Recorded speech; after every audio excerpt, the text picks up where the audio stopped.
Hello everyone, it's Nigel here once again, and today I'm going to be reviewing for you guys the TMNT movie from 2007. Not the old school 90s one, the 2007 animated movie. Real quick before we begin, first things first, if you haven't already, subscribe here to the YouTube channel. Oh, it would be greatly appreciated. Like, comment, share, all that good stuff. It helps out tremendously. But also, the other big thing, of course, is before this quick announcement, actually. Well, after this quick announcement, I should say. Of course, this week is going to be System Shock Radio and Tales from the Labyrinth, and coming to you guys on Saturday and Sunday. Hey, either one of those two depends on when I get around to filming those. It'll likely be up on Sunday. But also next week, because it's the last week of the month next week, excuse me, because it's the last week of the month next week, then we are going to do our crime analysis. I still have not decided who I want to look at for next week, but I'll hopefully have my decision by Sunday when I upload System Shock Radio. So and Tales from the Lever. So on there it will be announced. But without further ado, let's get into this. The other big thing I gotta mention is, of course, as always, not a professional movie reviewer, just a man who enjoys a good time. And with this movie, I had a pretty decent time for the most part. Now, I did watch this as a kid. I remember my dad took me to the theater to watch it when it first came out. So, I watched it as a kid, and then sometimes I would catch bits and pieces of it if it came on TV. But this is my first time in a long time actually watching the TMNT movie in its entirety. So there was things I liked about it, there was things I didn't like about it, but we're gonna get into it. Starting off with the things I liked about it. For starters, I do like how all four turtles are in the movie. Nobody's missing. Of course, 14 Mutant Ninja Turtles are Leonardo, Raphael, Donatello, Michelangelo. Of course, those are the four. I do like the other characters that had surround the turtles that were in the movie, such as April O'Neil, Casey Jones, and Master Splinter. And unfortunately, there's some characters that are missing, and those are kind of cons, maybe, but we'll talk about those in a little bit. But I do like the characters that are in the movie, that they're actually here, because this is, after all, a Teenage Mutant Ninja Turtles movie, so it'd be kind of weird if they weren't there, but sometimes they're missing, and like I said, there are some characters missing. But I do like how the turtles are there. I feel like the action throughout the movie was pretty decent for the most part. We got some turtle action, some shell-shocking action, which is pretty good. And I do like that the turtles actually fight and stuff, because sometimes you'd be surprised. You might be like, Nigel, it's a movie, it's a Teenage Mutant Ninja Turtles movie. Of course, there's gonna be some fighting. You'd be surprised sometimes with movie adaptations where there's not a whole lot of fighting and stuff going on. But I do like how the fighting is somewhat balanced with the story as well, for the most part. But yeah, so that's present in the movie, and I do like how the movie, hopefully, wasn't too painful to get through. And that's kind of a detriment, and I'll explain that in a little bit. But I do like that the movie was a good sit-down watch movie. It wasn't painful to get through. In terms of where the movie kind of falls flat, and I guess this is the cons part. For starters, I feel like the narrative is a little weird. So it's kind of weird because at this point the turtles are separated. Leonardo's out in Central America. He was sent there by Master Splinter to train to be a better leader, and Raphael sleeps during the day but is out at night as the Night Watcher, a vigilante. Donatello, he's working IT, and Michelangelo is actually hosting an entertainment type service where he goes to kids' birthday parties and stuff as an entertainer, and trying to provide for the family and everything. And another pro I did want to mention, actually, before we get back into the cons, I do like how the personalities of the turtles, for the most part, are intact. Of course, there's Leonardo still very serious, very bold, hold that leader or quality that he has about him, which is partially why he's the leader. Raphael is still very aggressive and ill-tempered and things like that. Donatello, of course, still the brains, the genius, and Michelangelo's like the fun-loving, the dude, the type of guy. And I do like how they carry over, and I do like how they clash. But like I said, there were some problems. So, Hio then comes back because he was gone for a while and tries to get back along with his brothers, but it doesn't really work out that well. Oh, and then meanwhile, we learn about out a ancient legend, and yep, this movie has one of those, an ancient legend about a general, a warlord, say, named Yalto, who opens a portal to another dimension along with his generals seeking immortality and world conquest, but it backfires and 13 monsters are unleashed upon the world. And while Yalto is granted immortality, his brethren are turned to stone. So, so nowadays he goes by the name. Let me just make sure I get the name right. I do have it pulled up here. See where the name it is. And another thing I want to mention while I'm looking for, I do like the voice acting. We do get a nice voice cast. We got James Arnold Taylor as Leonardo, Noah North Raphael, Mikey Kelly as Michelangelo, and Mitchell Whitfield as Donatello, and yeah, so pretty good cast. Chris Evans is in this movie as well as Casey Jones, and Sarah Michelle Gellar is April O'Neil. We do also have Mako as Splinter.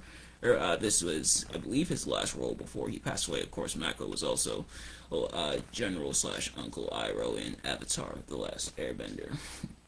But Max Winters, so Yalto takes up the new identity of Max Winters, who's like this billionaire and everything, and he's pretty much trying to get his generals back so he can send the monsters home, be free of the immortal curse and everything.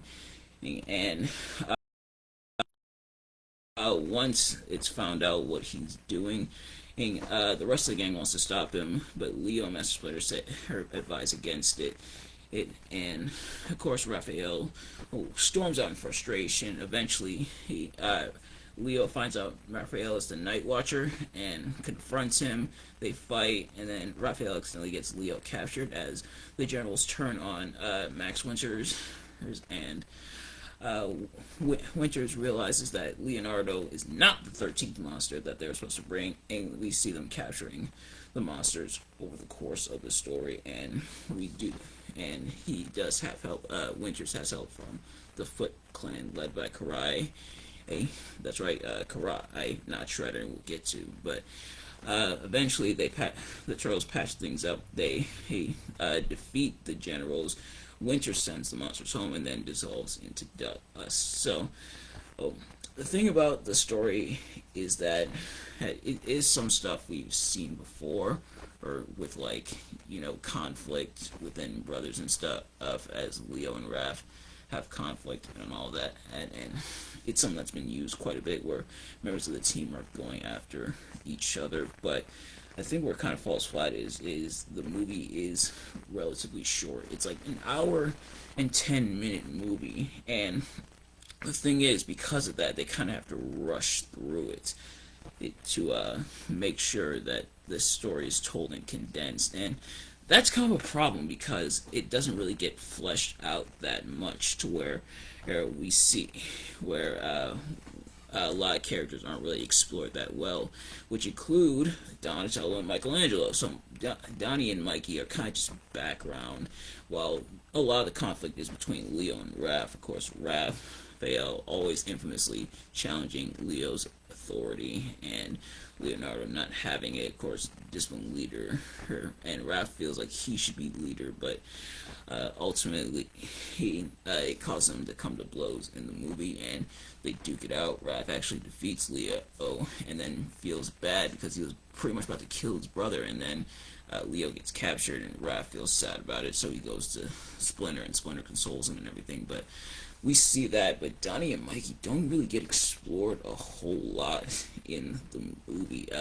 They're kind of just there in the background, and they do have scenes and lines and stuff because, it's a Teenage Mutant Ninja Turtles movie, because of course they do. But I do wish the movie explored their aspects more. But then again, and let's not sit here and pretend like other incarnations haven't really done the same thing, to where Donnie and Mikey are kind of just background for the most part. Meanwhile, Leo and Raph are the ones with the main conflict. But I do wish we got to see Donnie and Mikey a little more, their personality explored a little more, as well as April and Casey, their relationship, because they're dating at this point.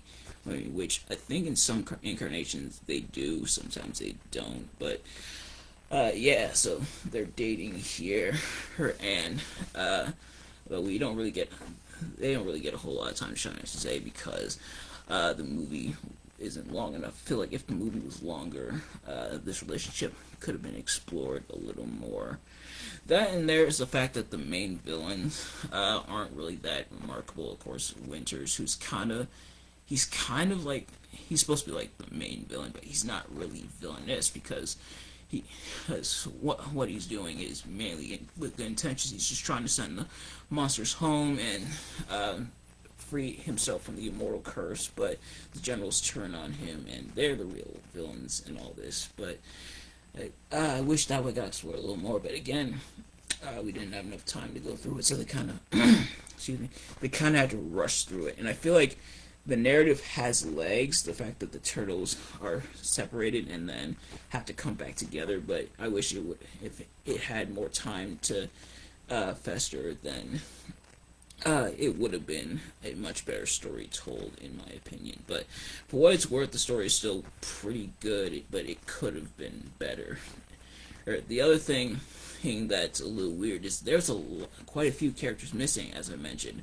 Shredder in this timeline is dead.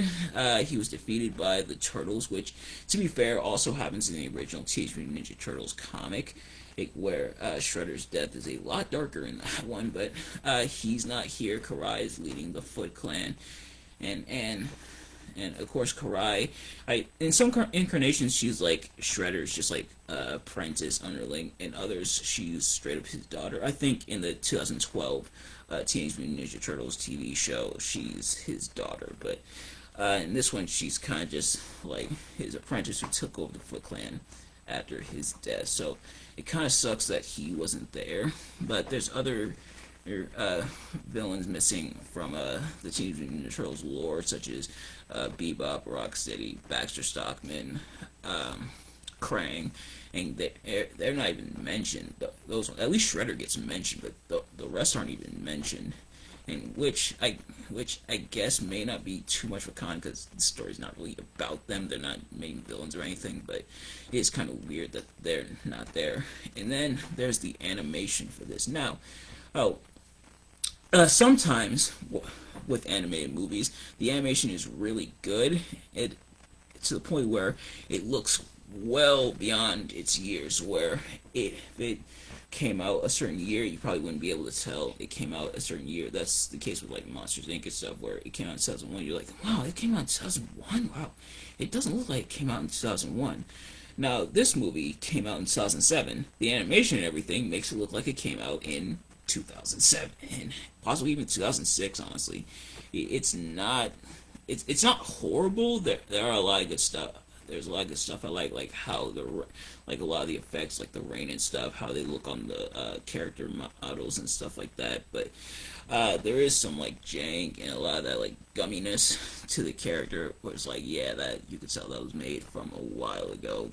Oh, so the animation is kind of but overall, I think It's a good movie. I enjoyed it. Yeah, I just wish it was a little longer and that explored all the turtles was more. But is it a great movie? I wouldn't say that. Is it a horrible movie? Absolutely not.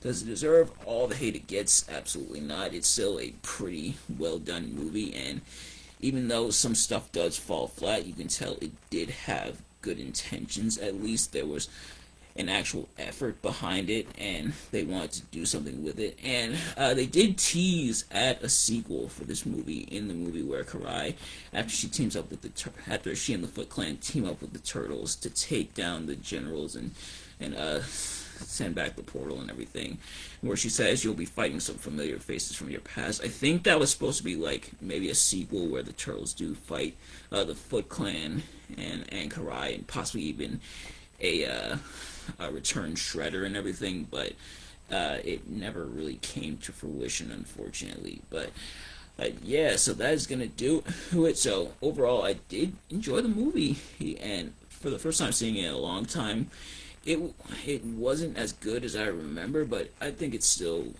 relatively worth a watch. It is on Netflix, and it's about an hour. I think it was like an hour, maybe 16 minutes. I believe it listed as like an hour 26, but that's mainly with like credits and stuff. And if you don't really want to sit through the credits, especially because there's no post credit scene, you don't have to. But for what it's worth, I think it was a pretty good movie for the most part. So, thank you for watching my review. Let me know in the comments below whether you agree, disagree with my sentiments and everything, and if you enjoyed this movie, if you watched it. And I will see you guys later. Of course, remember System Shock Radio and Tales from the Labyrinth are coming this week, as well as the case study that we're doing the crime analysis. But out of the three I'm looking at, these ones aren't going to be criminals, but victims of the crime who happen to be famous. But without further ado, thank you for watching, and I will see you guys later.